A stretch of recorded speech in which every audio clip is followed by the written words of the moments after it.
A month after wildfires ravaged Southern California, another natural disaster hit that part of the state Tuesday. Torrential rains and mudslides that killed at least 13. The deadly deluge that swept across Santa Barbara County ripped homes from foundations and hurled rocks down steep hillsides left barren by last month's horrific fires. It took only minutes for the pounding rain to trigger the massive mudslide that claimed 13 lives, with the possibility of more victims yet to be found. First responders scrambled to pull people from underneath the piles of soggy earth and down trees, even as more muddy boulders rolled down surrounding slopes into residential neighborhoods. Some 50 people were plucked to safety from air rescue crews, officials said. Dozens more were saved by first responders on the ground. Roughly 25 people suffered injuries, officials said. Many of the victims found among the muddy rubble were not immediately identified, according to authorities. Montecito, a wealthy enclave of about 9,000 northwest of Los Angeles, home to celebs like Oprah Winfrey, Rob Lowe and Ellen DeGeneres,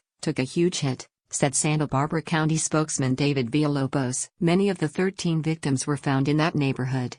The deadly lashing of rain hit around 2:30 a.m., causing waist-high mud flows, officials said. Santa Barbara Fire Captain Dave Zaniboni said his crews pulled dozens of trapped people to safety after freeing them from mud and debris. Firefighters had to use the jaws of life to get to a 14-year-old girl after hearing her faint cries from inside her home. She was stuck in it for hours after it was swept from its foundation. Santa Barbara County Fire spokesman Michael Eisen warned of downed trees and power lines that severely limited responders' access. The search for survivors was still underway Tuesday night, with many places inaccessible. Officials closed parts of coastal U.S. Route 101 and several other roads because of the treacherous conditions. Flooding debris also broke a gas line, which resulted in a series of fires.